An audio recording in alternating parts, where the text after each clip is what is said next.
The crystal cities of Kepler 442b had once shined like stars across the planet's surface. Now half of them stood dark and cold. Vethera moved slowly through the dying halls of the Great Assembly, her crystalline body barely glowing with the pale blue light that had once burned bright within her people. She was old, even by Vellani standards.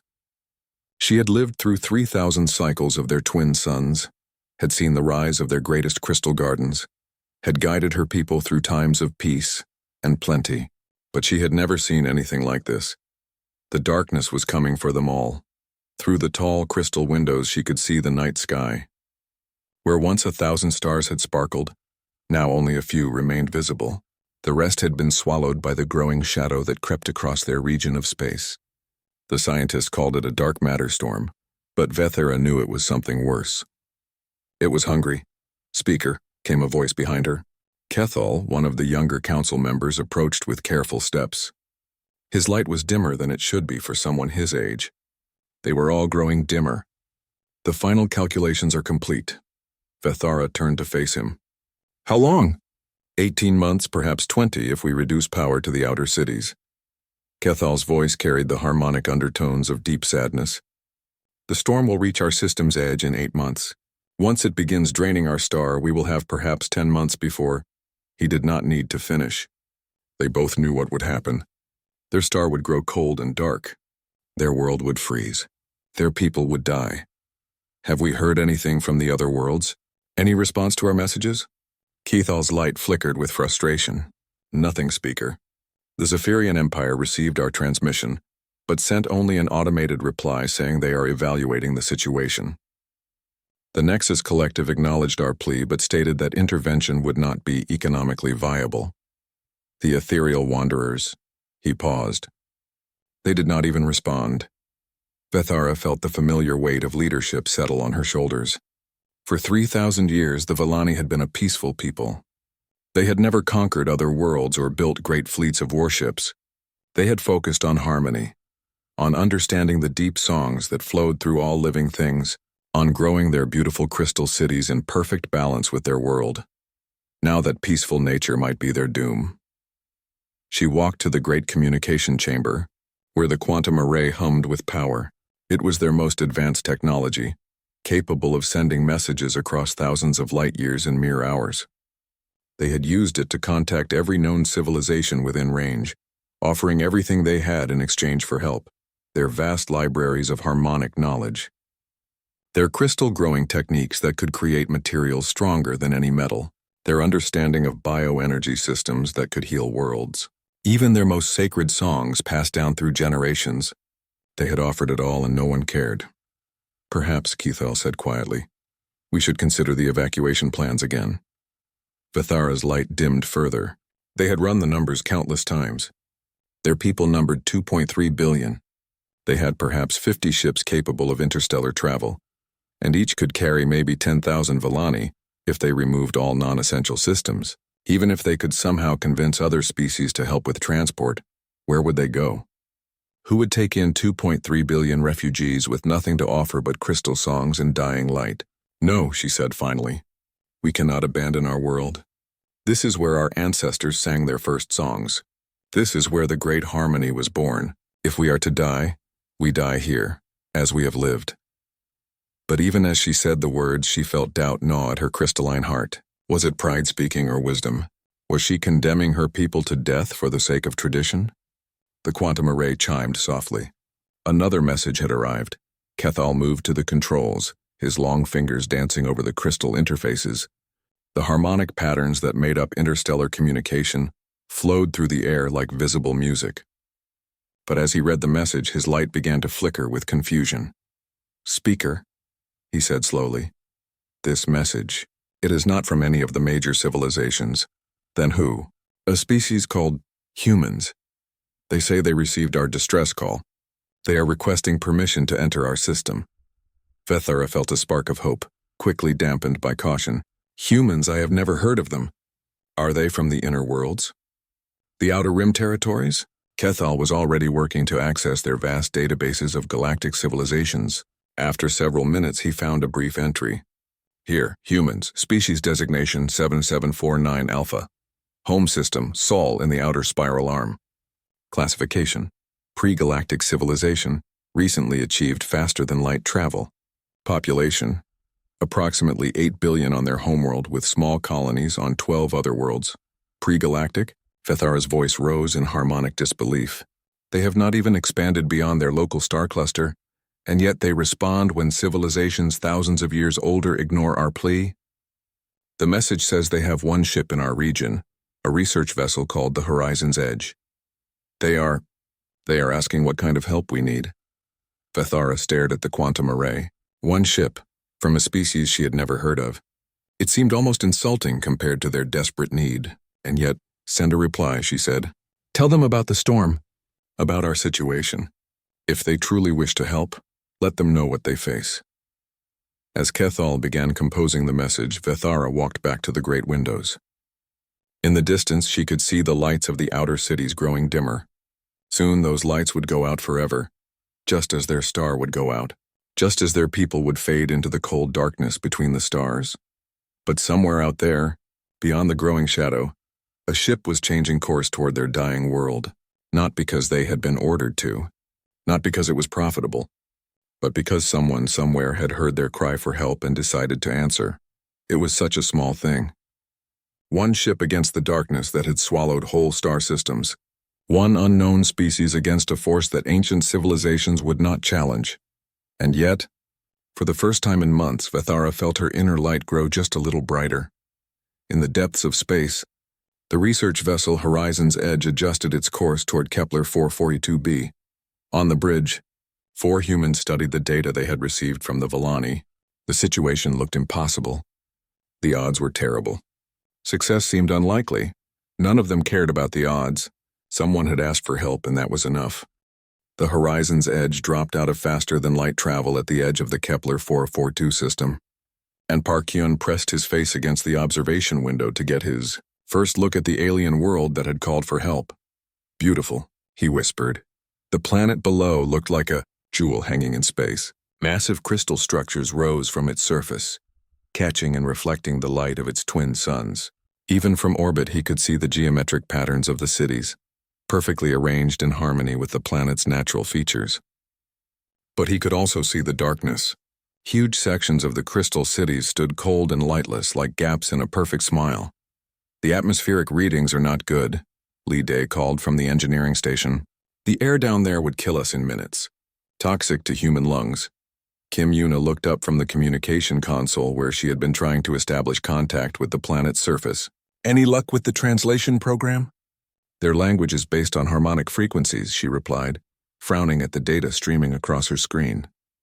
Our computers can handle the basic meaning, but we're missing a lot of the emotional context. It's like trying to understand music by reading the sheet music without hearing it. Choi Nari studied the tactical displays showing the approaching dark matter storm. Even she, who had seen combat in 3 different star systems, felt a chill at the readings. This storm, it's bigger than anything in our databases, and it's moving fast. How fast? Park Hyun asked, though he was not sure he wanted to know. At current speed, it will reach the system in about 18 months. Once it starts draining their star... She paused. We need to get our people off this planet. All of them. Kim Yuna finally managed to establish a communication link with the surface. The voice that came through their speakers was unlike anything they had ever heard. It was musical, with layers of harmony that made the words seem to sing even through their crude translation system. Welcome, humans of the vessel Horizon's Edge. I am Speaker Vethara of the Vallani people. We did not expect... The voice paused, and they could hear the confusion even through the translation. Forgive me. We expected a fleet, a great force from one of the ancient civilizations. You are 4 people? Kim Yuna looked around at her 3 colleagues. Park Hyun, the team's xenobiologist, was still staring out at the crystal cities with wonder. Lee Day was running calculations on his engineering console, probably trying to figure out how to solve an impossible problem. Choi Nari was studying threat assessments, her military mind already working on evacuation plans. 4 people against a force that could swallow star systems. It did seem rather small. Yes, Kim Yuna replied simply. We are 4 people, but we are here. There was a long silence from the planet's surface. We must meet face to face. Speaker Vethara finally said. Can your people survive on our world? Lide shook his head. Not without full environmental suits. And even then, only for limited time. Then we will come to you. Prepare to receive visitors. An hour later, 3 beings of living crystal materialized on their ship's transport deck. Park Hyun had seen aliens before, but nothing had prepared him for the Villani. They looked like people carved from pure starlight, their bodies transparent and glowing with soft blue inner fire. When they moved, they seemed to flow like water made solid. Speaker Vethara was the tallest of the 3 and clearly the oldest. Her light was dimmer than the others, and she moved with careful dignity. Behind her came 2 younger Villani who served as her advisors. You are smaller than we expected, one of the advisors said, and Park Hyun realized the Villani had expected humans to be larger. And you wear strange coverings, Kim Yuna smiled. These are clothes. Our skin is not as strong as your crystal bodies. Fascinating, Speaker Vethara said, her light flickering with what might have been curiosity. But I must ask the question that weighs on all our hearts. You have seen our world. You know our situation. We face extinction, and we have nothing to offer in return for salvation. Why did you come when no one else would? The 4 humans looked at each other. It was Park Hyun who spoke first. Because you asked for help. The Villani advisor's light flared brighter. That cannot be the only reason. The great civilizations of the galaxy have technology we cannot imagine. Resources beyond counting. They chose not to help because the cost was too high. What makes you different? Choi Nari stepped forward. Maybe that's exactly what makes us different. We don't calculate the cost before we decide to help people. But surely you must understand, Speaker Vethara's voice carried undertones of desperation. We need to evacuate 2.3 billion people. We need technology to shield our world from the storm. We need miracles, and you are... She gestured at their small ship, their small crew. You are 4 people with 1 vessel. Lee Day had been quiet during the exchange, but now he spoke up. Can you show us your energy systems? Your crystal technology? Maybe we can't work miracles, but we're pretty good at working with what we have. Over the next few hours, the Villani shared everything. They showed the humans their crystal cities, their harmonic technologies, their deep understanding of bioenergy systems. They explained how their people could enter a kind of crystal stasis that would reduce their energy needs by 90%.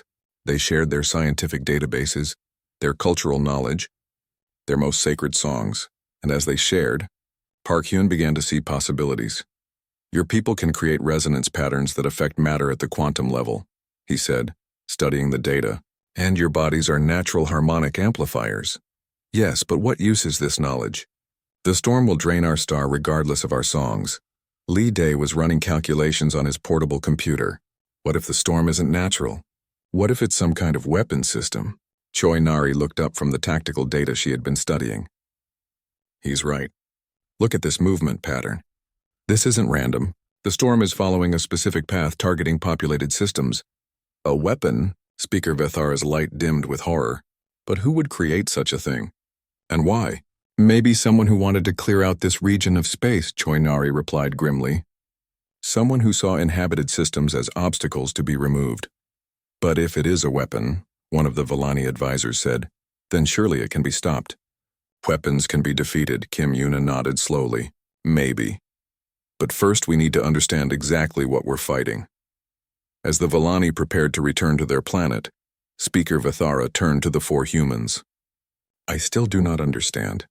You have learned the scope of our crisis. You know the danger you face by staying, yet none of you speak of leaving. Park Hyun smiled. Where would we go? You need help. That's why we're here. But your own people, your own world, we'll be fine, Kim Yuna said firmly. Right now, you're the ones in trouble. After the Villani had gone, the 4 humans stood in their ship's small common area, looking at each other. The weight of what they had learned settled around them like a heavy blanket. 2.3 billion lives depending on them. A weapon from an ancient civilization bearing down on the system. 18 months to find a solution that the galaxy's greatest minds had already deemed impossible. So, Lee Day said finally, anyone have any ideas? Park Hyun grinned. Actually, I might have one. It's crazy, but it might work. Crazy is what we do best, Choi Nari replied. And for the first time since receiving the Villani distress call, they began to plan. Park Hyun stood in the crystal laboratory deep beneath the Villani capital city. surrounded by equipment that looked more like art than science. Everything here was grown rather than built, shaped from living crystal that responded to harmonic frequencies. It was beautiful and completely alien. "Show me again," he said to Moreth, the Villani scientist who had become his closest collaborator over the past 3 weeks. Moreth placed her crystalline hands on a resonance chamber, and immediately the air filled with music. But this was not just sound. The harmonics actually changed the physical properties of the crystal inside the chamber, making it harder, softer, more conductive, or completely transparent depending on the frequency used. "Your people can literally sing matter into different forms," Park Hyun said, amazement still clear in his voice even after weeks of study. "Do you realize how incredible that is?" "It is simply how we build things," Moreth replied. Her light flickering with what he had learned was the Villani equivalent of a shrug. "But you humans, you take pieces of metal and stone and force them together with heat and pressure. That seems far more impressive to us," Park Hyun laughed. Over the past weeks, he had come to understand that humans and Villani were almost perfect opposites. Where the Villani worked in harmony and flow, humans forced and pushed. Where the Villani sang their technology into existence, humans hammered and welded and built with their hands, and that difference might be exactly what they needed. "Has Lee Day made any progress with the resonance amplifiers?" he asked. "Your engineer continues to work miracles with what you call junk," Moreth said, and Park Hyun could hear fondness in her harmonic voice. "He has taken pieces from your ship's fusion reactors and somehow made them work with our crystal systems. Our greatest scientist said it was impossible. That's what we told him too. He didn't listen." They walked through the laboratory to where Lee Day was working on his latest creation. It looked like someone had taken apart a dozen different machines and put them back together wrong. Cables and crystal conduits wound around each other in patterns that should not have worked. Human technology and Villani biocrystals were fused together with what appeared to be liberal amounts of welding paste and determination. "How's it coming?" Park Hyun asked. Lee Day looked up, his face streaked with grease and crystal dust. "Well, the good news is it works. The bad news is I have no idea why it works, and it'll probably explode if we look at it wrong." "Will it amplify the harmonic resonance?" "Oh yeah, it'll amplify it. The question is whether it'll amplify it enough to create a planet-wide resonance cascade without cooking every Villani in the process." That was the heart of their plan. If Choi Nari was right about the dark matter storm being an ancient weapon, then it was programmed to target inhabited worlds. But what if they could make the weapon think Kepler 442b was uninhabited? What if they could mask the planet's life signs using the same harmonic resonance that the Villani used to shape crystal? The theory was sound. The Villani's natural harmonic abilities, amplified by Lee Day's hybrid technology, could create a resonance field around the entire planet. If they tuned it correctly, it would interfere with the weapon's sensors, making their world appear empty and dead. The problem was the scale. They needed every Villani on the planet to participate in the resonance, all singing the same song at exactly the same frequency, and they needed human technology to amplify that song into something powerful enough to fool an ancient weapon system. "Speaker Vethara wants to see you," Moreth said to Park Hyun. "The council has concerns." Park Hyun sighed. He had been expecting this. The Villani Council had been polite but skeptical from the beginning. They appreciated human effort, but they found it hard to believe that a species barely capable of interstellar travel could solve problems that had defeated civilizations millions of years old. The council chamber was one of the most beautiful places Park Hyun had ever seen. The walls were made of pure crystal that caught and reflected light in impossible ways, creating patterns that seemed to tell stories without words. Dozens of Villani sat in perfect circles, their combined light filling the vast space with gentle radiance. Speaker Vethara stood in the center, her ancient form still commanding respect, despite her dimming light. "Park Hyun of the humans," she said formally, "the council has reviewed your plan. And? It is ingenious. It is creative. It might even work." Her light flickered with what he recognized as deep concern. "But it requires perfect coordination from every Villani on our world. If even 1% of our people sing the wrong note, the cascade will fail." "We can do it," Park Hyun said confidently. "Your people have been singing together for thousands of years. The great harmony that you perform at your festivals proves it's possible. The great harmony lasts for one day and involves perhaps 1 million voices. one of the council members interjected. You asked for 2.3 billion voices singing perfectly for 18 hours straight, while connected to alien technology that might kill them. The technology won't kill anyone, Lee Day said, entering the chamber with Kim Yuna and Choi Nari. Well, probably won't. We're still working on that part. Kim Yuna shot him a warning look before addressing the council. Honored Speaker, I understand your concerns. But what choice do we have? The storm will be here in 6 months. We've run every calculation, considered every alternative. This is our best shot. Perhaps our only shot, Choi Nari added. I've been studying the weapon's approach pattern. It's accelerating. We have 6 months, maybe 7 at most. One of the younger council members, her light bright with agitation, stood up. But why should we trust you? You are 4 people from a species we never heard of until a few weeks ago. The great civilizations of the galaxy have technologies beyond our understanding, resources beyond counting, and they all decided our situation was hopeless. What makes you think you can succeed where they failed? The chamber fell silent. It was the question that had been hanging in the air since the humans first arrived. What made them different? Park Hyun looked around at the assembled Villani, their crystal forms glowing in the beautiful chamber. Then he thought about his own people, scattered across a few dozen worlds, still figuring out their place in a galaxy full of ancient civilizations and incredible wonders. Maybe, he said slowly, that's exactly why we can help you. We're not ancient. We don't have incredible technology. We can't calculate the odds and decide something is impossible before we try it. But surely wisdom comes with age, the council member protested. The ancient civilizations have knowledge we cannot imagine. Maybe, Kim Yuna said, but they also have something we don't have. What? They've forgotten what it's like to be desperate. The chamber was quiet for a long moment. Then Speaker Vithara's light brightened slightly. Explain. Every one of those ancient civilizations has solved all their problems, Kim Yuna continued. They have safe worlds, unlimited resources, perfect technology. They've forgotten what it's like to have your back against the wall with no good options. They've forgotten what it's like to have to make something work because failure means death. We remember, Choi Nari added. Humans have spent our entire history solving impossible problems because we had to. We've survived ice ages, plagues, wars, asteroid impacts, and a dozen other things that should have killed us. We're still here because we don't know when to quit. Park Hyun nodded.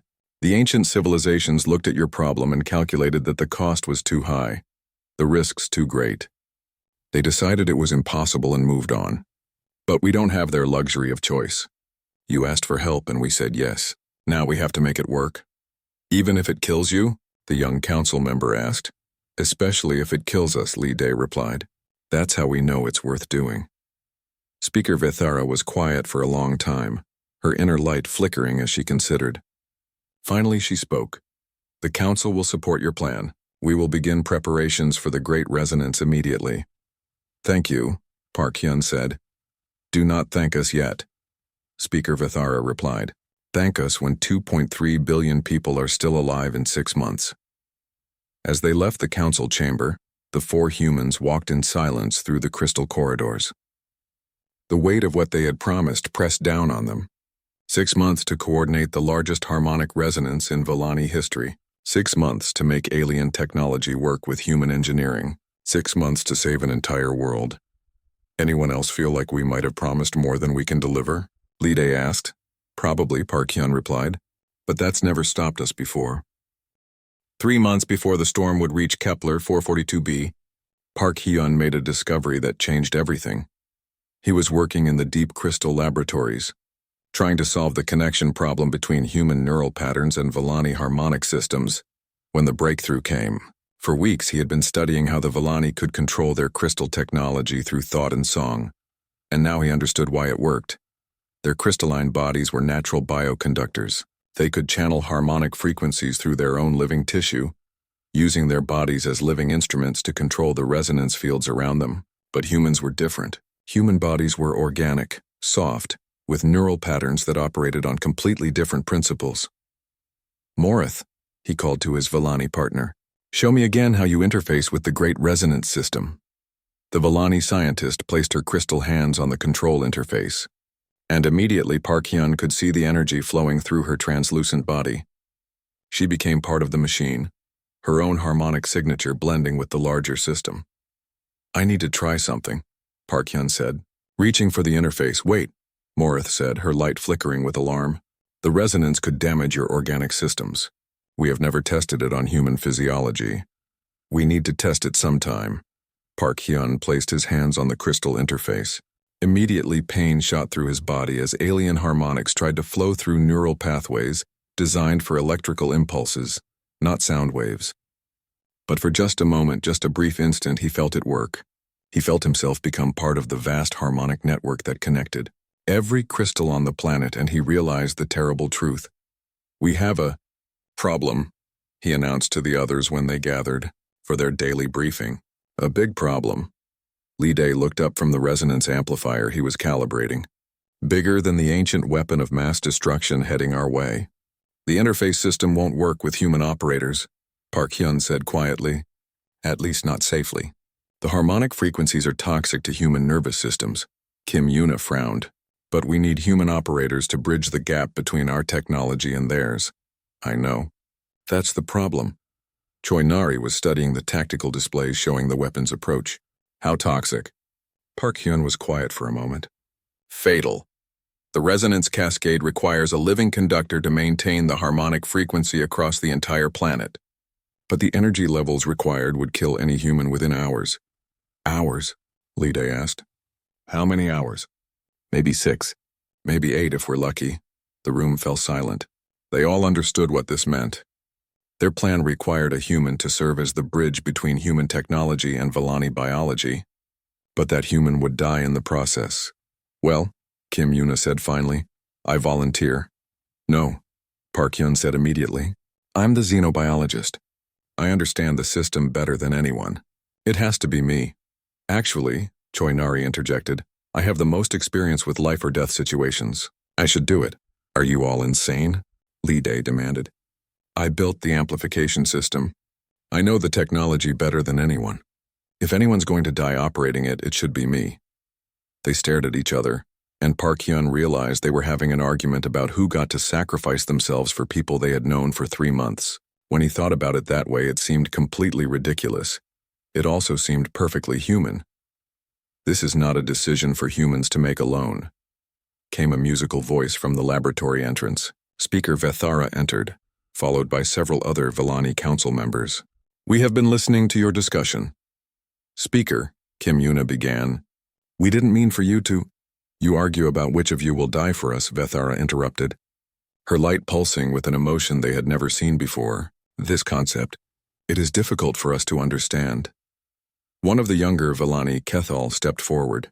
In our culture, self-sacrifice for strangers is almost unknown. We would die for our families, for our closest friends, perhaps for our entire species. But you are not our species. You are not even from our world. Why would you give your lives for us?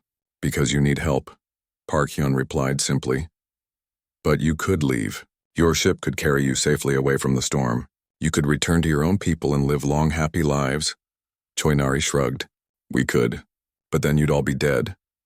And we can't live with that, Kim Yuna added. The Villani were silent for a long moment, their lights flickering in patterns that human eyes could barely follow. Finally, Speaker Vethara spoke. We have lived for thousands of years believing that we understood the nature of intelligence, of civilization, of what it means to be a sentient species. But you humans, you challenge everything we thought we knew. How? Lee Day asked. Your people have existed for perhaps 100,000 years. You have had technology for maybe 10,000. You have been in space for less than 1,000. By galactic standards, you are infants. And yet, she paused, and yet you possess something that we in all our years of wisdom and harmony have somehow lost. What? You still care about strangers? Park Hyun felt something shift in the room. The Villani were looking at the humans with an expression he had never seen before. Not gratitude, not hope, but something deeper. Recognition. The great civilizations of the galaxy have grown beyond the need for sacrifice, Vethara continued. They have solved all their problems, eliminated all their risks, perfected their societies.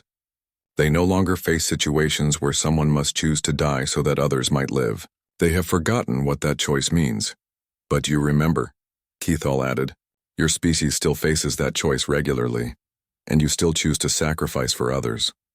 Even for strangers, even for us. It's not that special, Park Hyun protested. Anyone would do the same thing. No, Speaker Vethara said firmly.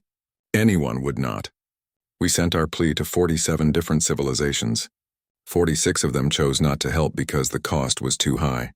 Only you came. Only you chose to stay. Only you are willing to die for people you never met. The weight of her words settled over the room like a blanket. So, Lee Day said finally, we still need to decide who operates the interface. Me, Park Hyun said. I understand the biology better than anyone. I've interfaced with their systems. I know what to expect.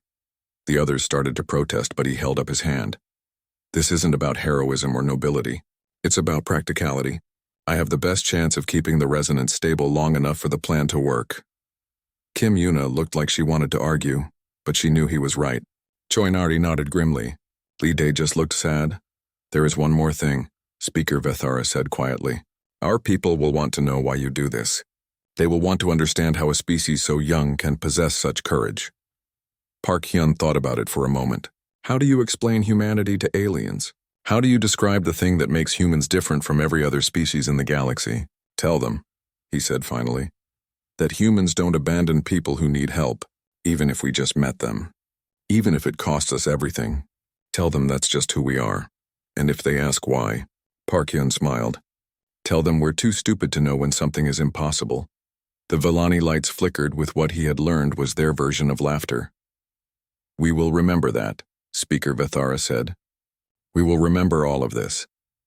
Over the next few weeks, as they made final preparations for the Great Resonance, Park Hyun noticed something changing in the Villani. They worked harder, pushed themselves further, took risks they never would have taken before. And when he asked Morith about it, she explained, Your willingness to die for us has shamed us. We have been so focused on our own survival that we forgot what it means to truly live. You have reminded us that some things are worth any sacrifice. What things? Hope, she said simply. You have given us back our hope. As the day of the Great Resonance approached, Park Hyun felt strangely calm. He was going to die, but he was going to die saving 2.3 billion people. As ways to go, it seemed pretty good. He just hoped it would be enough. The Great Resonance began at dawn on the day the dark matter storm was due to reach Kepler 442b's outer atmosphere. Park Hyun stood in the central control chamber, surrounded by a web of hybrid technology that looked like someone had tried to marry a human computer with a living crystal and somehow made it work. Cables and biocrystal conduits wound around his body, connecting him to amplification systems that stretched across the entire planet. Through the crystal walls, he could see the Villani cities beginning to glow as 2.3 billion people prepared to sing as one. The sight was beautiful beyond words. All systems show green, Lee Day reported from his monitoring station. The amplifiers are stable, the resonance cascade is ready to initialize, and I still have no idea how any of this actually works. The network connections are solid, Kim Yuna added. Every major city is reporting ready status. The Villani have never attempted anything like this before. Choi Nari was tracking the weapon's approach on her tactical displays. Contact in 4 hours. Once it starts scanning the system, we'll have maybe 30 minutes before it identifies the planet as inhabited. Park Hyun nodded and placed his hands on the interface. Immediately, he felt the harmonic resonance begin to flow through his body. It felt like music made physical, like sound waves flowing through his bloodstream instead of air. It was beautiful and terrible and completely alien, and it was already starting to kill him. Park, Morith said softly, are you certain you wish to do this? He looked at his Villani friend, her crystalline form glowing with concern. Over the past months, she had become closer to him than anyone except his human colleagues. The idea of never seeing her again hurt almost as much as the resonance flowing through his nerves. I'm certain, he said. The song began. It started in the capital city, where Speaker Vethara's ancient voice rose in the traditional opening harmonies of the Great Resonance. But this was different from any great resonance in Villani history. This time the song had a purpose beyond beauty or tradition. This time, they were singing to save their world. The music spread outward from city to city as billions of voices joined the harmony. Park Hyun felt it through the interface, felt the resonance growing stronger with each new voice that joined the chorus. Through the hybrid technology, he could sense every Villani on the planet, their individual harmonic signatures blending into something larger than the sum of its parts. It's working, he gasped, fighting through the pain as alien frequencies tore at his nervous system. The cascade is building, resonance at 40% and climbing. Park, your vital signs. Kim Yuna's voice was tight with concern. I'm fine, he lied. The harmonics were burning through his neural pathways like fire, and he could taste blood in his mouth. How much longer? Choi Nari checked her displays. Weapon contact in 2 hours. We need to maintain the resonance for at least 6 hours to be sure it's passed through the system. Park Hyun closed his eyes and focused on the music flowing through him. He could feel the planet singing, could sense the joy and hope and desperate courage of 2.3 billion people united in one incredible song. It was worth dying for. It was worth anything. The hours passed in a blur of pain and music. The resonance cascade grew stronger, reaching 70%, then 80%, then 90%. The entire planet was singing now, their combined voices creating a harmonic field that extended far into space. Contact, Choi Nari announced. The weapon has entered the outer system. It's beginning its scan. Through the interface, Park Hyun could feel the alien probe passing over their world. It was cold and mechanical, searching for signs of life with ruthless efficiency. For a moment, he was terrified that their plan had failed, that the ancient weapon would see through their deception. But then the probe moved on. It's working, Kim Yuna shouted. The weapon is scanning us as a dead world. No targeting lock, no energy buildup. It's ignoring us. Park Hyun tried to respond, but the words wouldn't come. The resonance was consuming him now, burning through his brain like acid. He could feel his body starting to shut down, could sense his heart struggling to maintain its rhythm against the alien harmonics flowing through his blood. But he held on. The weapon was still in the system. They needed the resonance to continue. Park, Lee Dae's voice seemed to come from very far away. Your neural activity is dropping. The interface is destabilizing. Park Hyun forced himself to focus. Through sheer will, he stabilized the resonance cascade, keeping the planetary song flowing even as his body began to fail. The music was everything now. He was part of it, part of the vast harmony that connected every living thing on Kepler 442b. Weapon is leaving the system, Choi Nari reported. Moving on to its next target. We did it, we actually did it. But Park Hyun barely heard her. The harmonic resonance was fading as his connection to the interface weakened. Around the planet, the Villani song began to falter, as their human conductor lost his ability to maintain the bridge between their biology and human technology. Park, stay with us. Kim Yuna was shaking him, but he could barely feel her touch. Tell them, he whispered, his voice barely audible over the fading music. Tell them it was worth it. Tell them we don't abandon people who need help. And then the music stopped. 3 months later, Kim Yuna stood in the crystal monument that the Villani had built in honor of Park Hyun. It was beautiful, a spire of living crystal that sang softly in the wind, its harmonics creating melodies that seemed to tell the story of one human who had chosen to die for strangers. The memorial is complete, Speaker Vethara said, approaching with her slow, dignified steps. Her light was brighter now than it had been in months. The entire planet was brighter.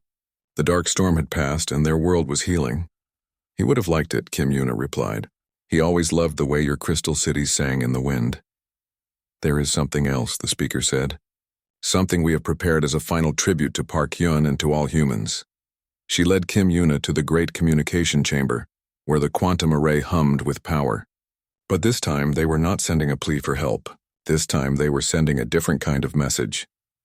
We have transmitted to every known civilization within 1,000 light years, Vethara explained. We have told them the story of what happened here. The story of 4 humans who came when no one else would. The story of Park Hyun, who died to save strangers. Kim Yuna stared at the communication array. What kind of response have you received? Many kinds. Some civilizations express skepticism that such a young species could accomplish what we describe. Others are curious about these humans they have never heard of. But most, Vethara's light brightened with what Kim Yuna had learned was deep satisfaction. Most are ashamed. They remember now what they had forgotten. They remember what it means to help those in need, regardless of the cost. Already, we have received reports of ancient civilizations changing course to help worlds in distress. Species sharing resources they had hoarded for millennia. Peace negotiations beginning in systems that have known war for centuries. Kim Yuna felt a chill run down her spine. All because of what we did here? All because you reminded the galaxy what compassion looks like. You showed them that true advancement is not measured in technology or resources, but in the willingness to sacrifice for others. They stood in comfortable silence for a moment, listening to the soft harmonics of the quantum array as it continued to broadcast the story across the galaxy. There is one more thing, Vethara said. We have received a new distress call. A species called the Makarai, facing extinction from a plague that is destroying their homeworld. They are requesting aid. Kim Yuna looked up sharply. How many civilizations are responding? 47, Vethara replied, her light flickering with what might have been amusement. Apparently, the galaxy has rediscovered its conscience. A few hours later, Kim Yuna stood on the bridge of the horizon's edge as they prepared to depart Kepler 442b. Li Day and Choi Nari were at their stations, checking systems and plotting courses. But the ship felt empty without Park Hyun's presence. So, Li Day said finally, where to next? Kim Yuna looked at the communication console, where dozens of new distress calls had appeared over the past few weeks. Worlds in need, species facing extinction, civilizations crying out for help, and now for the first time in galactic history others were answering. Earth, she said, we need to go home and tell our people what we've learned. Which is what?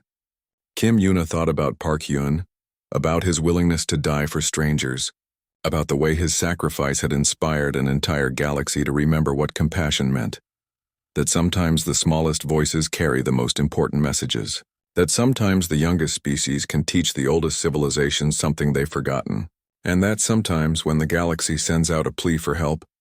She paused as the ship lifted away from the crystal cities below, where 2.3 billion Vellani continued their lives because one human had chosen to die for them. Sometimes only humans come forward, and maybe that's exactly what the galaxy needs. As the horizon's edge jumped to faster-than-light travel, carrying its 3 survivors back toward human space, the quantum arrays across dozens of worlds continued to broadcast the story. The story of how humanity had answered a call for help when no one else would.